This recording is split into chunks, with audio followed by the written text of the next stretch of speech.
La lírica latina, sí, el origen de la lírica latina se la puede atribuir a los himnos de la iglesia que no estaban escritos en una poesía clásica, ¿no? En una poesía antigua clásica, ¿sí?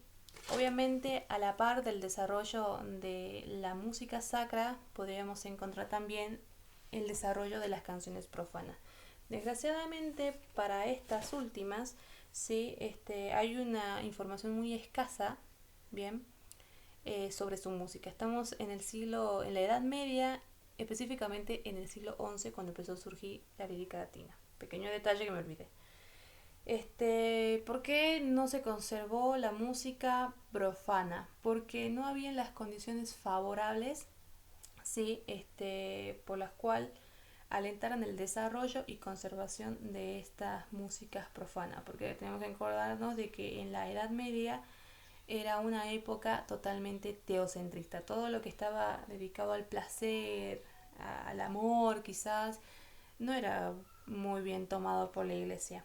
Por supuesto, existían los escribas, ¿sí? En aquella época, que usaban una notación musical que hoy no se puede leer.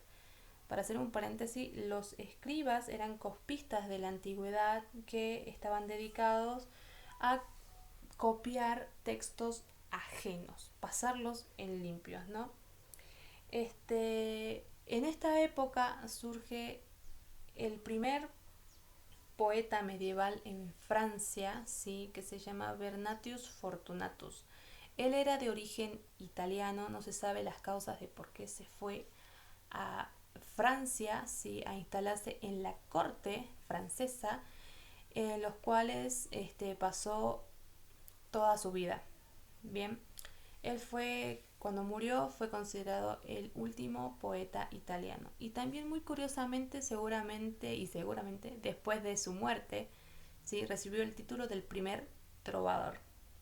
Bien, aparte de poeta, él fue sacerdote y obispo de Poitiers. En su poesía, en sus poesías, en sus escritos, él narra las virtudes de los reyes y reinas, así como momentos conmemorativos, como por ejemplo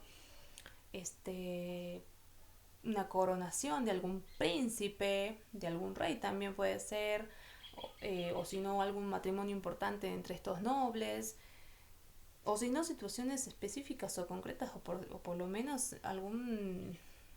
algunas situaciones o relaciones personales de otros, por supuesto, no habla de él. También era muy común en esta época escribir ciertos fragmentos, ¿sí?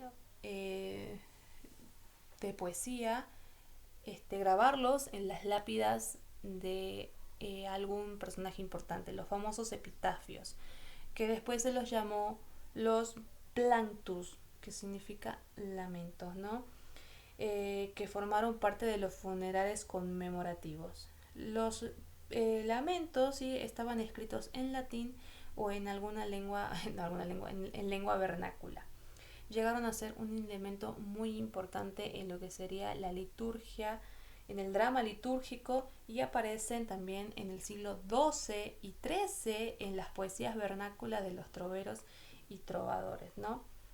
De vez en cuando a estos lamentos, estos planctus, se le ponía melodía, bien, y que esta costumbre se expandió a través de la era medieval hasta principios del Renacimiento. Pero si podemos hablar del origen, ¿sí? Real, o el desarrollo real de la poesía lírica que estaba destinada al canto, empezó también en el siglo XI, junto con las canciones profanas, y también gracias a este espíritu profano que se estaba dando cada vez más en las escuelas monásticas y eclesiásticas, ¿no? O sea, los sacerdotes estaban bastante interesados en estas canciones, y bueno, si podemos hablar de algunos poetas paganos, tenemos que mencionar a Virgilio, Horacio y Ovidio, entre otros, ¿no? Que escribían en metros clásicos. Los metros clásicos eran se los llama pentámetros yámbicos. Estos elementos de la poesía, ¿sí? Es una métrica cuantitativa que se utiliza en la poesía de lenguas antiguas como el griego y el latín. Y no tiene nada que ver con las mediciones como hoy conocemos en los metros, los kilómetros, sino tiene que ver en el peso silábico que está determinado por la longitud de las sílabas, ¿no? Esto era muy común en aquella época y estos señores escribían en metros clásicos, estos poetas clásicos, estos poetas paganos escribían en metros clásicos y en su contenido poético no hablaban de todo menos de Dios. O sea, eran bastante degenerados, eh, eran subidos de tono esos poemas y no les importó que pasaran a la historia y que hoy en día podamos leer o saber de sus escritos bastante subidos de tonos, ¿no? Y bueno, la mayor parte de la poesía de los de los metros clásicos no estaban destinadas al canto, pero sí hubo una producción enorme de estas poesías en los que son los siglos XI y XII. En la parte 2 voy a hablar de unos personajes más interesantes que aportaron al florecimiento de la lírica latina y provenzal.